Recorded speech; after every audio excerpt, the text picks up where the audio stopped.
Nokia series ನ 1100 mobile ಅಂತೂ ಜನರಲ್ಲಿ ಹುಚ್ಚು ಹಿಡಿಸ್ತು.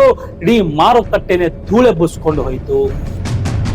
ಇಡೀ ಮಾರುಕಟ್ಟೆಯಲ್ಲಿ ನೋಕಿಯಾಗೆ ಸರಿಸಮವಾಗಿ ನಿಲ್ಲಬಲ್ಲಂತ ಒಂದು ಕಂಪನಿ ಇಲ್ಲ ಅನ್ನೋಷ್ಟರ ಮಟ್ಟಿಗೆ ನೋಕಿಯಾ ಮಾರುಕಟ್ಟೆಯಲ್ಲಿ ಬೆಳೆದು ನಿಂತು. ಒಂದು ಟೈಮ್ ನಲ್ಲಿ ಇಡೀ ಮಾರುಕಟ್ಟೆನೆ ಆಳ್ತಿದ್ದಂತ ಒಂದು ಕಂಪನಿ ಮರಳಿನ ಹಾಗೆ ಮುಷ್ಟಿಯಿಂದ ಜಾರಿಕೊಂಡು ಹೋಗಿದ್ದಾರೆ.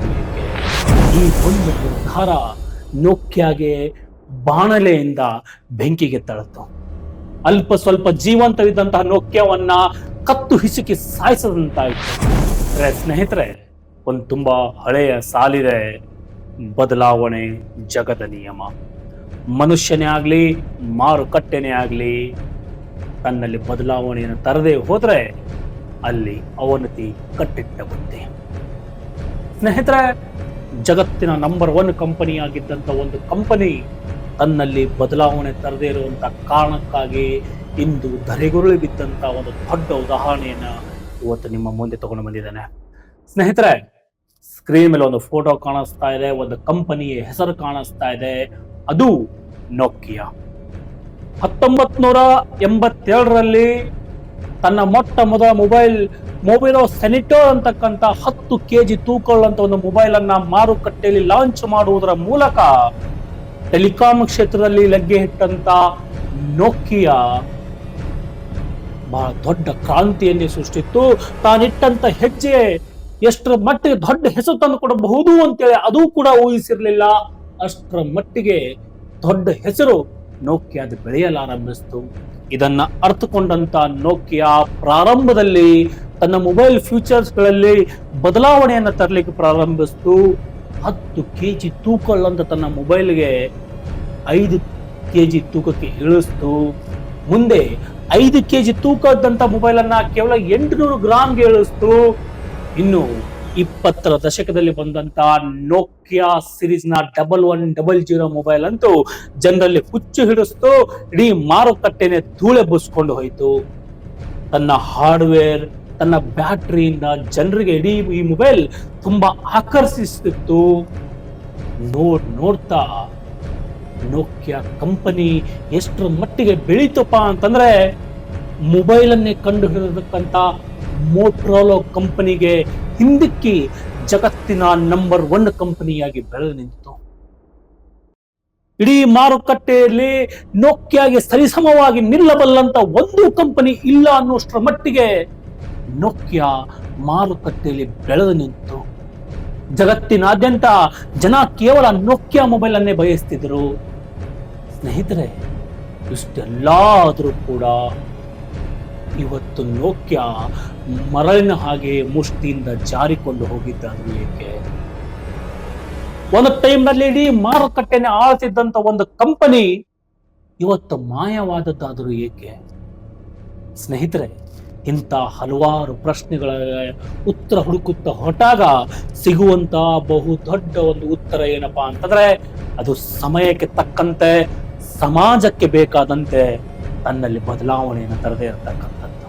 ಅರೆ, ಅಷ್ಟು ದೊಡ್ಡ ಕಂಪನಿ ಸಮಾಜಕ್ಕೆ ಬೇಕಾದಂತೆ ಹೆಂಗ್ ಬದಲಾಗ್ಲಿಲ್ಲ ಅಂತ ನೀವು ಕೇಳಿದ್ರೆ ಸ್ನೇಹಿತರೆ, ಅದಕ್ಕೆ ಉತ್ತರ ನಾನು ಹೇಳಕ್ ಹೊರಟಿದ್ದೀನಿ. 2010ರ ಆಸುಪಾಸಿನಲ್ಲಿ ಟೆಲಿಕಾಂ ಕ್ಷೇತ್ರದಲ್ಲಿ ಒಂದು ದೊಡ್ಡ ಕ್ರಾಂತಿಯ ಸೃಷ್ಟಿಯಾಯಿತು. ಅದು ಏನಪ್ಪಾ ಅಂತಂದ್ರೆ 2010ರ ಆಸುಪಾಸಿನಲ್ಲಿ ಇಂಟರ್ನೆಟ್, ಗೂಗಲ್, ಆಂಡ್ರಾಯ್ಡ್ಗಳು ಟೆಲಿಕಾಂ ಕ್ಷೇತ್ರಕ್ಕೆ ಲಗ್ಗೆ ಇಟ್ವು. ಅದೇ ಹೊತ್ತಿಗಾಗಲೇ ಐಫೋನ್, ಸ್ಯಾಮ್ಸಂಗ್ ನಂತ ಹಲವಾರು ಕಂಪನಿಗಳು ಟಚ್ ಸ್ಕ್ರೀನ್ ಮೊಬೈಲ್ಗಳನ್ನ ಮಾರುಕಟ್ಟೆಗೆ ತರುವುದರ ಮೂಲಕ ಅದರಲ್ಲಿ ಇಂಟರ್ನೆಟ್, ಆಂಡ್ರಾಯ್ಡ್, ಗೂಗಲ್ ಅನ್ನ ಸೇರಿಸುವುದರ ಮೂಲಕ ಹೊಸ ಹೊಸ ಸಾಫ್ಟ್ವೇರ್ ಗಳನ್ನ ಆ ಮೊಬೈಲ್ ನಲ್ಲಿ ಹಾಕಿ ಜನರ ಕೈಗೆ ಕೊಟ್ಟುದು. ಆಂಡ್ರಾಯ್ಡ್ ಆಪರೇಟಿಂಗ್ ಸಿಸ್ಟಮ್ ನ ಅಳವಡಿಸುವುದರ ಮೂಲಕ ತಮಗೆ ಬೇಕಾದಂತ ಆಪ್ಸ್ ಗಳನ್ನ ತಾವೇ ತಯಾರಿಸುವಂತ ಮುಕ್ತವಾದಂತ ಅವಕಾಶ ಆಂಡ್ರಾಯ್ಡ್ ಕಲ್ಪಿಸಿಕೊಡ್ತು. ಸ್ನೇಹಿತರೆ, ನೋಕಿಯಾ ಮಾತ್ರ ತನ್ನ ಓವರ್ ಕಾನ್ಫಿಡೆನ್ಸ್ ನಲ್ಲಿ ತನ್ನಲ್ಲಿ ಯಾವುದೇ ಬದಲಾವಣೆ ತರದೆ, ತನ್ನ ಮೊಬೈಲ್ನ ಫ್ಯೂಚರ್ಸ್ ಗಳಲ್ಲಿ ಯಾವುದೇ ಬದಲಾವಣೆಯನ್ನು ತರದೆ ಕೇವಲ ತನ್ನ ಹಳೆಯ ಮೊಬೈಲ್ 1100 ಅನ್ನು ಇವತ್ತಿಗೂ ಮಾರಾಟ ಮಾಡ್ಲಿಕ್ಕೆ ನೋಡ್ತಿತ್ತು. ನೋಕಿಯಾ ಊಹಿಸಿತ್ತು, ಜನ ಕೇವಲ ಮೊಬೈಲ್ ನಲ್ಲಿ ಹಾರ್ಡ್ವೇರ್ ಗಳನ್ನ ನೋಡ್ತಾರೆ, ಮೊಬೈಲ್ನಲ್ಲಿ ಸಾಫ್ಟ್ವೇರ್ನ ಅವಶ್ಯಕತೆ ಇಲ್ಲ ಅಂತೇಳಿ ನೋಕಿಯಾ ಊಹಿಸಿತ್ತು. ಉಳಿದೆಲ್ಲಾ ಕಂಪನಿಗಳು 4G ತನಕ ತಲುಪಿದ್ರೆ ನೋಕಿಯಾ 3G ತನಕವೂ ಬಂದಿರಲಿಲ್ಲ. ಇದೇ ಕಾರಣಗಳಿಂದಾಗಿ ತಾನು ಹೊಂದಿರತಕ್ಕಂಥ ಅತಿ ದೊಡ್ಡ ಮಾರುಕಟ್ಟೆಯನ್ನ ಅತಿ ತೀವ್ರವಾಗಿ ನೋಕಿಯಾ ಕಳೆದುಕೊಳ್ತಾ ಹೋಯಿತು. ತಾನು ಮಾಡ್ತಾ ಇರೋದು ತಪ್ಪು, ನಾನು ಟಚ್ ಸ್ಕ್ರೀನ್ ಮೊಬೈಲ್ಗಳನ್ನ ತರಬೇಕು, ಜಗತ್ತನ್ನ ಆಳ್ತಿರ್ತಕ್ಕಂಥ ಆಂಡ್ರಾಯ್ಡ್ಗೆ ಸೆಡ್ ಹೊಡಿಬೇಕು ಅಂತೇಳಿ ಅರ್ಥ ಮಾಡ್ಕೊಳ್ಳೋಷ್ಟು ಹೊತ್ತಿಗಾಗ್ಲೇ ಬಹಳ ಸಮಯ ಆಗಿ ಹೋಗಿತ್ತು. ಅಷ್ಟೊತ್ತಿಗೆ ಉಳಿದ ಎಲ್ಲಾ ಕಂಪನಿಗಳು ಮಾರುಕಟ್ಟೆಯನ್ನು ಆಕ್ರಮಿಸಿಕೊಂಡಿದ್ವು. ಆದ್ರೂ ಅಷ್ಟು ದೊಡ್ಡ ಬೆಳೆದಂತ ಕಂಪನಿ ನಾನು ಮತ್ತೆ ಕಮ್ ಬ್ಯಾಕ್ ಮಾಡಬೇಕು ಅಂತೇಳಿ ಹಠ ತೊಟ್ಟು ಮಾರುಕಟ್ಟೆಗೆ ಮತ್ತೊಮ್ಮೆ ಲಗ್ಗೆ ಇಡ್ತು. ಅದು ತನ್ನ ಟಚ್ ಸ್ಕ್ರೀನ್ ಮೊಬೈಲ್ಗಳನ್ನ ಲಾಂಚ್ ಮಾಡೋದ್ರ ಮೂಲಕ. ಆದ್ರೆ ಮೈ ಡಿಯರ್ ಫ್ರೆಂಡ್ಸ್, ಆಂಡ್ರಾಯ್ಡ್ಗೆ ಸಡ್ಡು ಹೊಡೆದು ಬೆಳಿಬೇಕು ಅನ್ನುವಂಥ ಒಂದು ನಿರ್ಧಾರ ಮಾಡುವುದರ ಮೂಲಕ ನೋಕಿಯಾ ಆಂಡ್ರಾಯ್ಡ್ ಅನ್ನು ಧಿಕ್ಕರಿಸಿ ಮೈಕ್ರೋಸಾಫ್ಟ್ ಅನ್ನು ಅಪ್ಪಿಕೊಳ್ತು. ಮೈಕ್ರೋಸಾಫ್ಟ್ ಜೊತೆಗೆ ಕೈ ಜೋಡಿಸ್ತು, ತನ್ನ ಮೊಬೈಲ್ಗಳಲ್ಲಿ ಮೈಕ್ರೋಸಾಫ್ಟ್ ಅನ್ನ ಅಳವಡಿಸಿಕೊಳ್ತು. ಸ್ನೇಹಿತರೆ, ಈ ಒಂದು ನಿರ್ಧಾರ ನೋಕಿಯಾಗೆ ಬಾಣಲೆಯಿಂದ ಬೆಂಕಿಗೆ ತಳತು. ಅಲ್ಪ ಸ್ವಲ್ಪ ಜೀವಂತವಿದ್ದಂತಹ ನೋಕಿಯಾವನ್ನ ಕತ್ತು ಹಿಸುಕಿ ಸಾಯಿಸದಂತಾಯಿತು. ಅದಕ್ಕೆ ಕಾರಣ ಏನಪ್ಪಾ ಅಂತಂದ್ರೆ, ಆಂಡ್ರಾಯ್ಡ್ ಜನರಿಗೆ ತಮಗೆ ಬೇಕಾದಂತೆ ಆಪ್ಸ್ಗಳನ್ನ ತಯಾರಿಸಲಿಕ್ಕೆ ಮುಕ್ತವಾದಂಥ ಅವಕಾಶಗಳನ್ನು ಕೊಡುತ್ತೆ. ಎಲ್ಲಾ ವಿಚಾರಗಳಲ್ಲಿ ಬಹಳಷ್ಟು ರಿಸ್ಟ್ರಿಕ್ಷನ್ಗಳನ್ನು ಹಾಕೋದಿಲ್ಲ. ಆದರೆ ಮೈಕ್ರೋಸಾಫ್ಟ್ ಮುಕ್ತವಾದಂಥ ಅವಕಾಶವನ್ನು ಕೊಡುವುದಿಲ್ಲ. ಹಲವಾರು ವಿಚಾರಗಳಲ್ಲಿ, ಹಲವಾರು ಸಂಗತಿಗಳಲ್ಲಿ ಬಹಳಷ್ಟು ರಿಸ್ಟ್ರಿಕ್ಷನ್ಗಳನ್ನು ಹಾಕುತ್ತೆ. ಈ ವಿಚಾರ ಗ್ರಾಹಕನಿಗೆ ಇಷ್ಟ ಆಗಲಿಲ್ಲ.